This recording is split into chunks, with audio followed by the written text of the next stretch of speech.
నమస్తే, welcome to great Andhra. మనతో పాటు ఉన్నారు సీనియర్ పొలిటికల్ అనలిస్ట్ జిఆర్ మహర్షి గారు. నమస్తే సార్. నమస్తే అమ్మా. సార్, కేబినెట్ సమావేశంలో కొన్ని పథకాల గురించి మాట్లాడారు. అందులో ముఖ్యంగా తల్లికి వందనము నెక్స్ట్ విద్యా సంవత్సరం నుంచి ఏమో అమలు చేస్తామన్నారు. ప్లస్ అన్నదాత సుఖీభవ దానికి కూడా ఒకటేదో ముందుకు కదిలినట్లుగా కనిపిస్తుంది. అంటే స్లోగా మూవ్ చేస్తున్నారు. కాకపోతే ఒకటి ఏంటంటే వైసీపీ నుంచి ఉండే విమర్శ, ఇప్పుడు మొదటి సంవత్సరం నుంచి ఇవ్వాల్సింది కాస్త ఒక సంవత్సరం తీస్తారంటే అది చాలా పెద్ద ఎత్తున ఒక డబ్బు వాళ్ళకి అందలేదని అర్థము, ఇక్కడ మిగిలినట్లు అర్థమే ఒక రకంగా. అయితే ఇంకా అలాగే ఇంకా ఎన్నిటిలోనూ ఇప్పటి వరకు ఆర్టీసీ ఇది కావచ్చు చాలా వరకు ఆగిపోయి ఉన్నాయి. అది సరే, అది కొత్త పథకాలైనా ఆల్రెడీ ఇచ్చే వాటితో పోల్చుకుంటే కనుక కొన్ని ఆగిపోయి ఉన్నాయి. మరి వాటి గురించి ఎదురు చూస్తుంటారు. ఇలా స్లో మూవ్ చేసుకుంటూ నెక్స్ట్ ఇయర్ నుంచి మ్యాక్సిమం అమలు చేసే అవకాశాలు ఉన్నాయా? ఏమో అంటున్నారు కదా, ఇదే పని జగన్ చేస్తే మోసం గురువు అని పెద్ద హెడ్డింగ్లతో వచ్చిండేది. మీరు మోసమే కదా చేశారు. మీరు ఏం చెప్పారు? మీరు ఎన్నికల్లో చెప్పలేదు కదా, మేము ఫస్ట్ ఇయర్ ఇవ్వము, మేమంతా దాన్ని అధ్యయనం చేస్తాము. మీరు చెప్పింది ఏమిటి? ఈ పథకాలన్నీ ఇస్తాము, సూపర్ 6 అనే కదా చెప్పారు. మేము ఓటేసేవాడు ఏమనుకుంటాడు? మీరు అధికారంలోకి వచ్చిన వెంటనే వీటిని అమలు చేస్తారు, ఒక నెల అటు ఇటు కానీ అనుకున్నారు కదా. ఏం చేశారు? ఏం చేయలేదు కదా. హిడెన్ టర్మ్స్ అండ్ కండిషన్స్ పెట్టారు, కింద అనేక పెట్టారు. మేము ఫ్రిడ్జ్ కొనుక్కుంటే షరతులు వర్తిస్తాయని ఉంటే అర్థం ఉంది, కానీ ఒక ప్రభుత్వాన్ని ఎన్నుకున్నా కూడా షరతులు వర్తిస్తాయని కింద పెడితే ఎట్లా? మీరు అవి కూడా చదువుతాడు. మీరు మేనిఫెస్టోనే కదా మేము చదువుతాము. కింద చిన్న అక్షరాలతో షరతులు వర్తిస్తాయి, 5 ఏళ్లలో ఏదో ఒక రోజు అప్లై మేము అమలు చేస్తామని అనలేదు కదా మీరేమి. కాబట్టి ఇక్కడ ఏమిటంటే, ఒకటి డబ్బులు లేవు, డబ్బులు క్రైసిస్ ఉంది, వీళ్ళకి తెలుసు డబ్బులు క్రైసిస్ ఉందనే విషయం తెలుసు కాదు, వీళ్ళే చెప్పారు కదా. వీళ్ళు ఏం చెప్పారు? జగన్ పూర్తిగా అప్పుల కుప్ప చేసేసాడు, ఆర్థిక విధ్వంసం చేసేసాడు, శ్రీలంకని మించి చేసేసాడు మేము అని చెబుతూనే మీరు మీ 1,00,000 కోట్ల పథకాలు హామీలు ఇచ్చేశారు. ఎందుకు ఇచ్చారు? ఏదో ఒక రకంగా ఆయన ఓడించేసి మనం అధికారంలోకి వస్తే తర్వాత చూసుకుందాం, జనం క్వశ్చన్ చేసినప్పుడు ఆలోచించుకుందాము అన్నారు. సరే, ఇప్పుడు జనం సణుగుడు స్టార్ట్ అయింది. మీరు ఏం చేశారు? పెన్షన్ ఇచ్చారు. పెన్షన్ ఎందుకు ఇవ్వాల్సి వచ్చిందంటే అది రన్నింగ్లో ఉన్న పథకం. మీకు రన్నింగ్లో ఉన్న పథకాన్ని ఒక ఏడాది పాటు ముసలిళ్ళకి వీళ్ళందరికీ పథకాన్ని ఆపేసి మేము 4,000 నెక్స్ట్ ఇయర్ నుంచి ఇస్తామంటే గోలగోల అయిపోతుంది. ఎందుకంటే వాళ్ళు ఆ 4,000 మీద బతుకుతూ ఉంటారు. కాబట్టి దాన్ని అనివార్యంగా ఇవ్వాల్సి వచ్చింది. ఓకే, ఇది కూడా రన్నింగ్ పథకమే కదా. కానీ ఇయర్లీ ఒకసారి అమ్మలకి తల్లికి వందనం అనేది కూడా ఆయన ఆల్రెడీ అమ్మ ఒడి అనేది గత 4 ఏళ్ళుగా, అంటే ఆయన మాత్రం వస్తానే ఇచ్చాడు అధికారంలోకి. ఆయన కూడా 6 నెలలు 1 ఇయర్ పట్టింది కదా. అంటే 6 నెలలు 1 ఇయర్ తర్వాత క్లియర్ కట్గా నేను ఈ నెలలో ఇది ఇస్తాను అని చెప్పేశాడు. ఆయన చెప్పినట్టుగా ఇచ్చేశాడు. మీరు అది ఇప్పటివరకు చెప్పనే లేదు.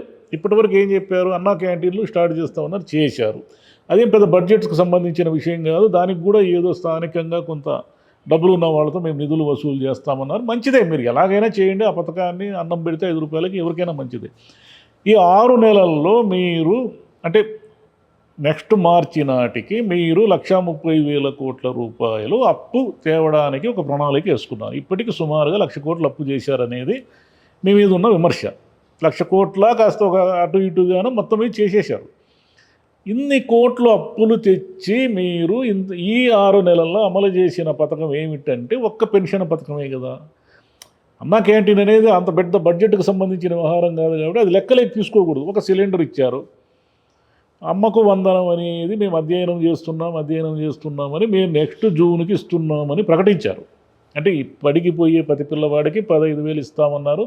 సరే, దాన్ని యాజ్ ఇట్ ఈజ్గా ఇప్పుడు అమ్మకు ఒడి తీసుకుంటున్న వాళ్ళ లిస్టుని అలాగే తీసుకుంటారా? మళ్ళీ అవన్నీ ఫిల్టర్ జరిగేసి ఇప్పుడే 3 లక్షల పింఛన్లు కోత విధించారు, కొత్తగా తీసుకోవడం లేదని ఒక ఆరోపణ నడుస్తూ ఉంది. మరి తల్లికి వందనం కూడా అమ్మకు ఒడి అని గతంలో జగన్ గారు ఇచ్చిన పథకాన్ని యాజ్ ఇట్ ఈజ్గా తీసుకుని ఆ లబ్ధిదారులని తీసుకుని వాళ్ళకి అదనంగా పిల్లలు ఉంటే యాడ్ చేసి ఇస్తారా?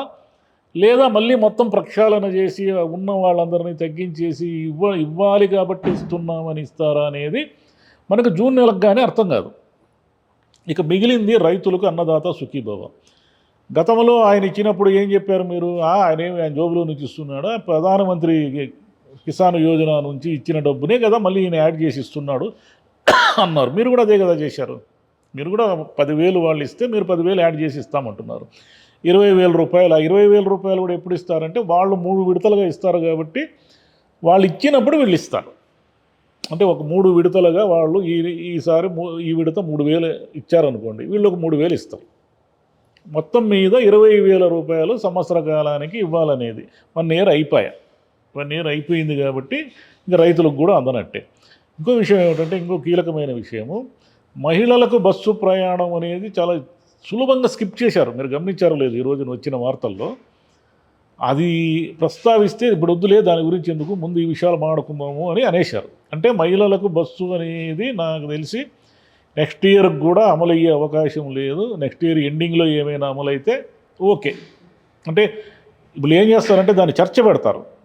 ఏం చర్చ పెడతారు చూసారా, కర్ణాటకలో మహిళలకు ఉచిత బస్సు ఇవ్వడం వల్ల వాళ్ళు 15% రేట్లు టికెట్ ఛార్జీలు పెంచారు, మనకు కూడా అదే గతి వస్తుంది, ప్రజల నుంచి విమర్శలు వస్తాయి, లేని సమస్యలు వస్తాయి అని దాన్ని ఒక చర్చా వేదికగా చేసి మహిళలకు బస్సుని ఎగ్గొడతారు లేదా ప్రొలాంగ్ చేస్తారు.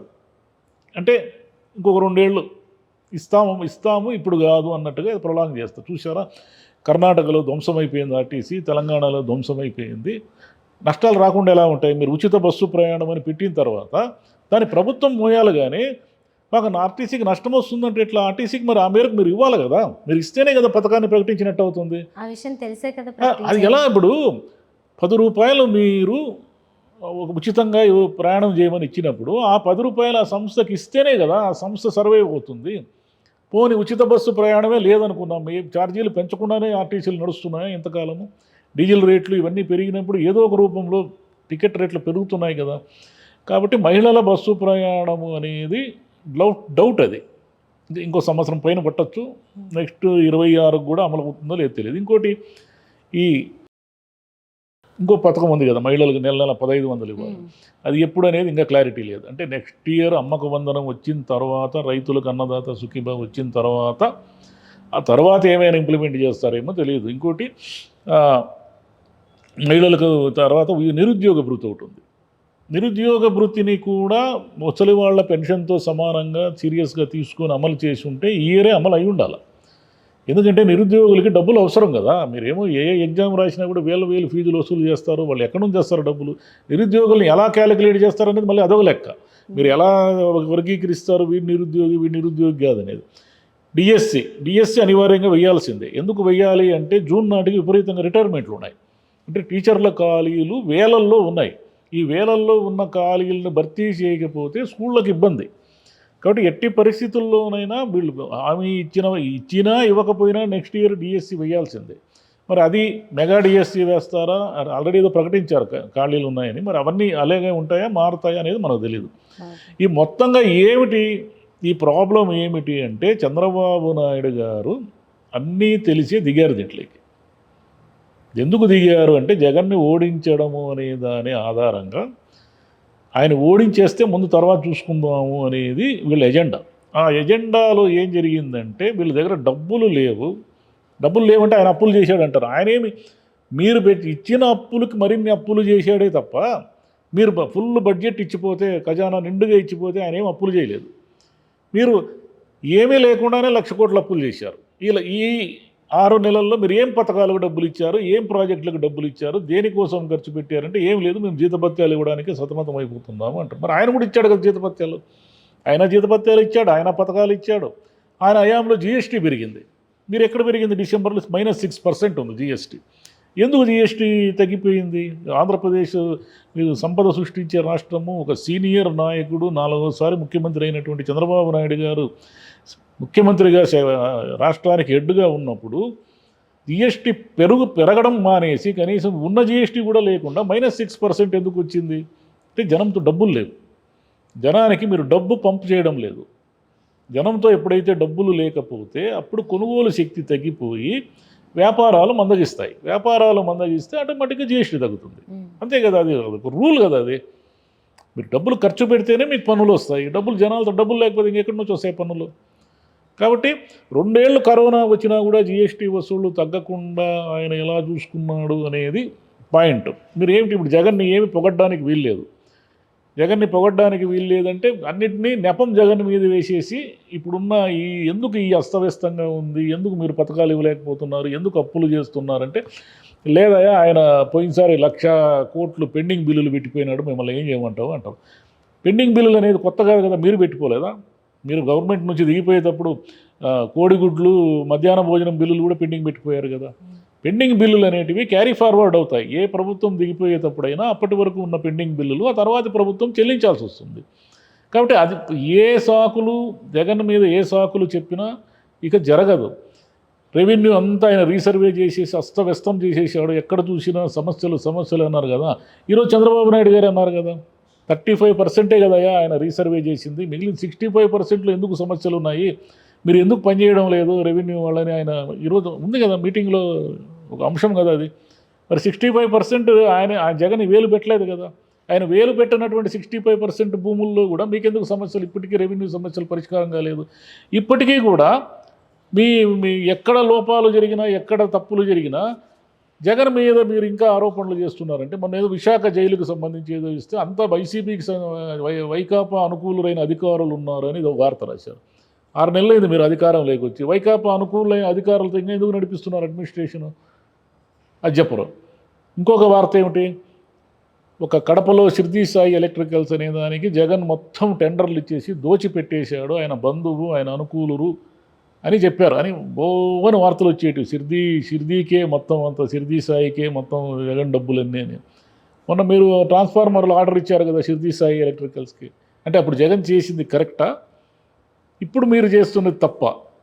నిజంగా డబ్బులు దోచిపెట్టేదే నిజమైతే ఇప్పుడు మీరెంత డబ్బులు దోచిపెట్టి మీరెంత తీసుకుంటున్నారు?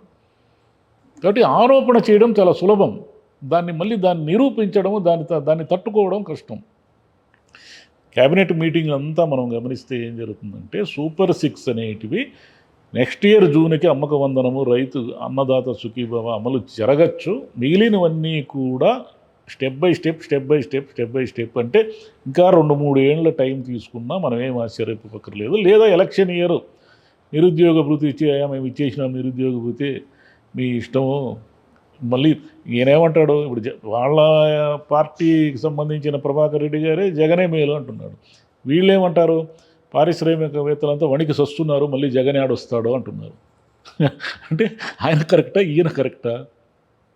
కాబట్టి ఈ కాకి లెక్కలతో ఏమీ కుదరదు. డబ్బులు ఎంత ఉన్నాయో అంతే ఖర్చు పెట్టాలి, మీకు ఎంత అప్పు పుడుతుందో అంతే అప్పు తెచ్చుకోగలరు అనేది వాస్తవం. మీరు డబ్బులు లేకుండా ఇష్టం వచ్చినట్లు హామీలు ఇచ్చి ఇరక్కపోయి ఉండారు. చంద్రబాబు నాయుడు గారు అంత సీనియర్ రాజకీయ నాయకుడు తెలియంది ఏం కాదు, ఇంత డబ్బు ఎక్కడి నుంచి తెస్తామో, మనం ఈ పథకాలన్నీ ఇవ్వగలమో ఇవ్వలేమని తెలిసే ఇచ్చారు మీరు హామీలన్నీ. తెలిసి హామీలు ఇచ్చినప్పుడు మీరు ఎక్కడి నుంచి తెస్తారో సంపద. ఇప్పుడు 6 నెలలు అయింది, ఏం సంపద సృష్టించారు?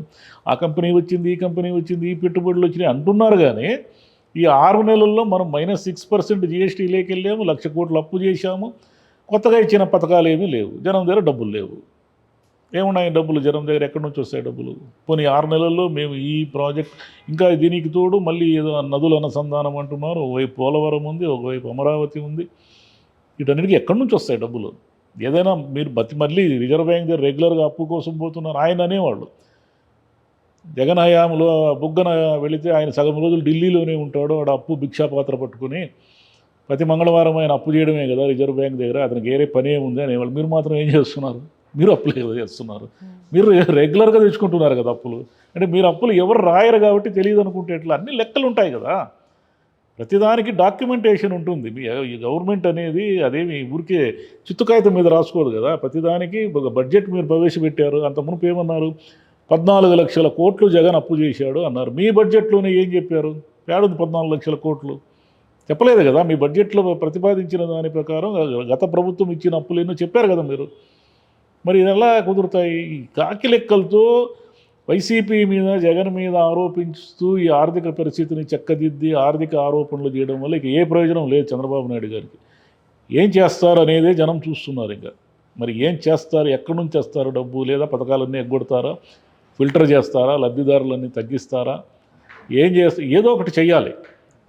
ఏదో ఒకటి చేయకుండా వీళ్ళందరికీ ఇవ్వలేరు డబ్బులు. ఒకటి ఒక అద్భుతమైన ఆర్థిక సంపదన సృష్టించాలి, లేదా వీళ్ళందరికీ ఎగ్గొట్టాలి. ఈ రెండిట్లో ఒకటి చేస్తాడు ఆయన. ఆర్థిక సంపద సృష్టించడమే సాధ్యమైతే ఈయన్ని 4వ సార్లు ముఖ్యమంత్రి అయినా ప్రతిసారి అప్పులే ఎందుకు ఇచ్చిపోతున్నాడు ఆయన? ఆయన ఎప్పుడు ముఖ్యమంత్రి అయినా దిగిపోయేటప్పుడు అప్పే కదా ఇచ్చిపోయాడు. అంటే ఎవరు ఇచ్చిపోలేదని అడగొచ్చు, అందరూ అప్పులే ఇచ్చిపోతున్నారు. కానీ మీరు సంపద సృష్టిస్తామని ప్రజలకు హామీ ఇచ్చారు కదా. మీరు ఎందుకు ప్రతిసారి దిగిపోయేటప్పుడు కొత్త అప్పులు నిచ్చిపోతున్నారు? అది కదా పాయింట్. అవును. రైట్. చూద్దాం సార్ మరి ఎప్పటికీ సంపద సృష్టి స్టార్ట్ అవుతుంది అనేది, మిగతా పథకాలన్నీ ఎప్పుడు అమలు చేస్తాం. Thank you. థ్యాంక్ యూ మా.